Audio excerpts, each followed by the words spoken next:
Hi hello friends வணக்கம். நம்ம இன்னைக்கு ஒரு பெரிய காம்பனண்ட்டை பற்றி தான் பார்க்க வரோம். இது ஒரு டெக்ஸ்டைலுக்கு வர ஒரு ஸ்பேருங்க. இது ஆக்சுவலாக ரிங் ரெயில்னு சொல்லுவாங்க. இதோட லென்த்து வந்து 750 mm இருக்கும் ஸ்டார்ட். வித்து வந்து ஒரு 42 mm. இதை வந்து எப்படி பண்ணலாங்கிறத நம்ம பார்க்குறோம். இது வந்து டெக்ஸ்டைல் மிஷின் எல்ஆர்பிஎக்ஸ் மிஷினில் வர ஒரு பார்ட் ஷீட் மெட்டல் காம்பனண்ட்டு. இது A to Z எப்படி பண்ணலாங்கிறத பார்க்கலாம். இது பார்த்தீங்கன்னா நிறைய அதில் சின்ன சின்ன ஒர்க்கு, ஃபார்மிங்கு, பெண்டிங்கு, வெல்டிங்கு, கிரைண்டிங்கு, தென் அசம்பிளிங் எல்லாமே இருக்குது. இதெல்லாம் எப்படி பண்ணலாங்கிறத ஒன் பை ஒன்னாக பார்க்கலாம். வாங்க வீடியோக்குள்ளே போகலாம்.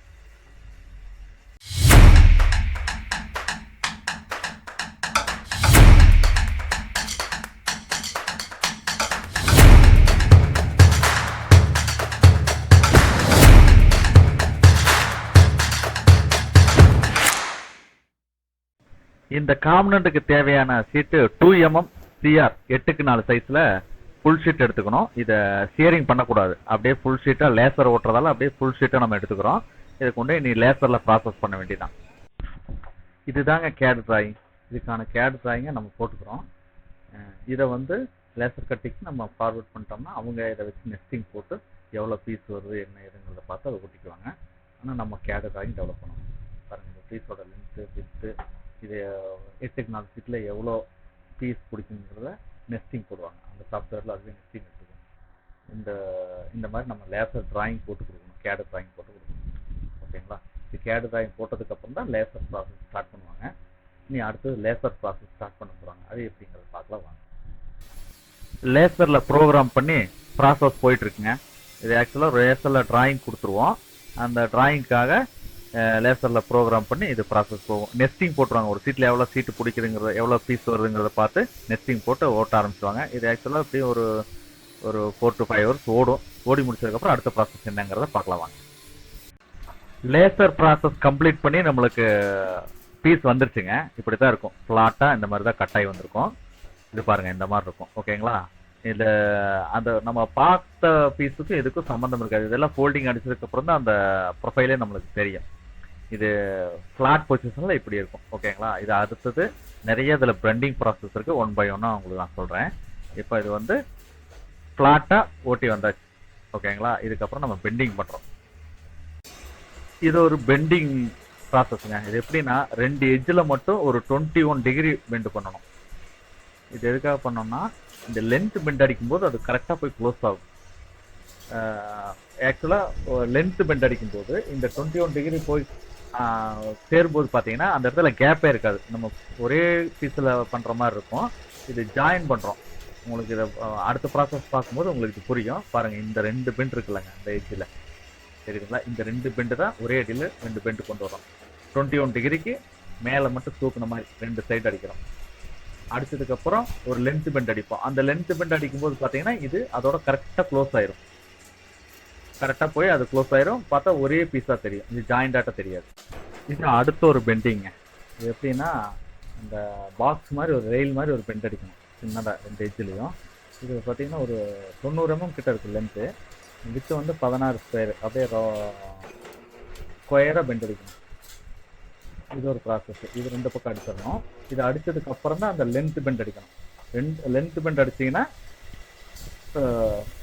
ப்ரொஃபைலோட ஃபினிஷிங் வந்துடும். நம்ம ஃபஸ்ட்டு பார்த்தோம்லங்க சாம்பிள், அதை எப்படி வருங்கிறத அந்த லாஸ்ட் பெண்ட் அடித்தா வந்துடும். இது 2வது ஒரு பெண்டிங். ரெயில் பெண்ட் அடிச்சதுக்கப்புறம் இந்த மாதிரி இருக்குங்க. இந்த ஸ்கொயர் பெண்ட் அடிச்சதுக்கப்புறம் பார்த்தீங்கன்னா இந்த மாதிரி இருக்கும். ஓகேங்களா? பாருங்கள், 16 ஸ்கொயர் மாதிரி 2 சைடுமே அடிச்சிடுறோம். 2 சைடுமே அடிச்சிட்டோம்னா நம்மளுக்கு அடுத்த பெண்ட் அடிக்கும்போது அது ஒரே ஸ்ட்ரெயிட் லைனாக தெரியும் நம்மளுக்கு. இப்படித்தான் இருக்கும். அடிச்சதுக்கப்புறம் பார்த்தீங்கன்னா இந்த எட்ஜில், இந்த நான் கை காட்டுற மாதிரி இந்த எட்ஜில் ஒரு பெண்டும், ஆப்போசிட்டில் ஒரு பெண்டும், இந்த இடத்துல ஒரு பெண்டும் லென்த்தில் அடிச்சிங்கன்னா ப்ரொஃபைல் வந்துடும் நம்மளுக்கு. அப்புறம் வெல்டிங், கிரைண்டிங் ப்ராசஸ் தான். இதுதான் பெண்டிங் மிஷினுங்க. Press brake bending CNC machine சொல்லுவாங்க. இதில் வந்து அந்த ஸ்ட்ரெயிட் லைன் சொல்லியிருந்தாங்களா, அந்த ஸ்ட்ரெயிட் லைனில் இதை பெண்ட் அடிச்சிட்டாங்க. ஆக்சுவலாக வீடியோ கவர் பண்ண முடியல. நம்ம எடுக்கிறதுக்கு முன்னாடி இதை அடித்து ஃபினிஷ் பண்ணிட்டாங்க. ஆனால் இந்த மிஷினில் தான் அடிச்சிருக்காங்க நம்ம பெண்டிங்கை. இது press brake CNC bending machine சொல்லுவாங்க.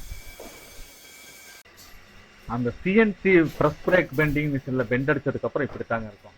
ஆக்சுவலாக அந்த ஸ்ட்ரெயிட் லைன் சொன்னதுலங்க லென்த் பெண்டு ஒரு 680 mm லென்த்துக்கு பெண்ட் அடிக்கும் போது பார்த்தீங்கன்னா இந்த மாதிரி தான் இருக்கும்.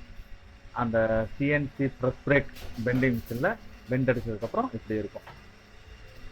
இனி இதுக்கப்புறம் வெல்டிங் ப்ராசஸ்ங்க, அது எப்படி பண்ணலான்னு பார்க்கலாம். இது வெல்டிங் ப்ராசஸ் முடிஞ்சிருக்குதுங்க. பாருங்க, அந்த 2 எட்ஜ்லையும் வெல்ட் அடிச்சுட்டாங்க. நம்ம அந்த 21 டிகிரியில் க்ளோஸ் பண்ண தெரியுங்களா, அந்த 2 எட்ஜ்லையுமே வெல்ட் அடிச்சுட்டாங்க. இது ஒரு எல் பீஸ் வச்சிருக்காங்க, அந்த சைட்ல இருந்து ஸ்க்ரூ பிடிக்கிற மாதிரி ஒரு எல் பீஸு. பாருங்க, இந்த பக்கம் ஒரு எல் பீஸு, அந்த பக்கம் ஒரு எல் பீஸு. 2 எட்ஜ்லையும் கார்னரில் வெல்ட் அடிச்சாச்சு. வெல்ட் அடிச்சதுக்கு அப்புறம் பார்த்தீங்கன்னா இப்படி இருக்குது. பாருங்க, இந்த 2 எட்ஜ்லையும் வெல்ட் அடிச்சு முடிச்சாச்சு. இது ப்ரொடக்ஷன் பாருங்க எப்படி அடிச்சு வச்சிருக்காங்கன்னு. நிறைய பீஸ் இருக்கிறதால அது ப்ரொடக்ஷன் அடிச்சு வச்சிருக்காங்க பாருங்க. ஆக்சுவலாக 168 பீஸ். வெல்டிங்க்கு அப்புறம் கிரைண்டிங் ப்ராசஸ் போகுதுங்க. இது ஆக்சுவலாக 2 வீல் போட்டு கிரைண்ட், ஸ்டோன் வீல் ஒன்று, எமரி வீல் ஒன்று போடுவாங்க. ஃபர்ஸ்ட் ஸ்டோன் வீல் போட்டு அந்த எக்ஸ்ட்ரா இருக்கிற வெல்டிங் ஸ்டாக்கெல்லாம் கரைச்சி எடுத்துருவாங்க. அப்புறம் ஃபினிஷிங்காக எமரி வீல் போடுவாங்க. எமரி வீல் போட்டால் நல்லா ஃபினிஷிங் வரும், அதுக்காக எமரி வீல் ஒன்று போடுவாங்க. கிரைண்டிங் ஒர்க் ஃபினிஷ் ஆகி வந்ததுக்கப்புறம் பார்த்தீங்கன்னா இதில் வெல்டு நட்டு வைக்கணும். ஆக்சுவலாக வெல்டு நட்டு தான் வச்சுட்டு இருந்தாங்க. நம்ம ஒர்க்கிலோடையும் டைமிங் மிச்சம் பண்ணுறதுக்காக புஷ் அடிச்சிடுறோம். புஷ் ட்ரிம் ரிவிட்டிங் பண்ணிடுறோம். இது ஒரு நல்ல கான்செப்ட். நாங்கள் தான் யோசித்தோம். ஏன்னா வெல்டு நட்டுக்கு வந்து டைமிங்கும் எக்ஸ்பென்சிவும் ஆகுது. ஒரு வெல்ட் அடிக்கிறதுக்கு தனியாக ஆள் லேபர் ரொம்ப ஜாஸ்தி ஆகுது, டைம் ஆகுது, காஸ்ட்டும் ஜாஸ்தி ஆகுது. இது வந்து இந்த மாதிரி புஷ் அடிச்சிடறோம். புஷ் அடிக்கும்போது பார்த்தீங்கன்னா ரொம்ப சீப்பாக முடியுது. ஓகேங்களா, ஒரே செகண்டில் ஒரு புஷ் அடிச்சிடறோம். அப்போது 2-4 புஷ் வந்து ரொம்ப சின்ன டைமில் அடிச்சிடறோம். பாருங்கள், இந்த மாதிரி தான் இருக்கும் புஷ். அவ்வளோதாங்க, இந்த ஒர்க்கு முடிஞ்சது. இதை வந்து பவுடர் கோட்டிங் போட்டு வந்துடும். ஏன்னா பவுடர் கோட்டிங் போட்டுட்டு வந்ததுக்கப்புறம் தான் இந்த டேப் போடணும். ஃபஸ்ட்டே நம்ம டேப் போட்டோம். இந்த புஷ் அடிச்சோம்லங்க, அது வந்து பவுடர் கோட்டிங் போட்டுட்டு வந்து டேப் போட்டோம்னா நம்மளுக்கு அந்த டேப்பு ஃபினிஷிங்காக இருக்கும். இல்லாட்டி பவுடர் கோட்டிங் வந்து அந்த டேப்பை அழிச்சிடும், மறைச்சிடும். அது இந்த மாதிரி அசம்பிள் பண்ணுறோம். அதில் தேவையான புஷ்ஷு, லாக் நட்டு, ஹாஃப் நட்டு இதெல்லாம் போட்டு நம்ம அசம்பிள் பண்ணிக்கணும். அந்த காம்பனண்ட்டுக்கு தேவையான இதெல்லாம் போட்டு நாங்கள் அசம்பிள் பண்ணிடுறோம். அவ்வளோதான் இந்த component delivery, ready for delivery. இது மொத்த கிட்டில் பார்ட் ஆஃப் காம்பனண்ட்டுங்க. இந்த வீடியோ பார்த்ததுக்கு ரொம்ப நன்றி. தேங்க்ஸ்.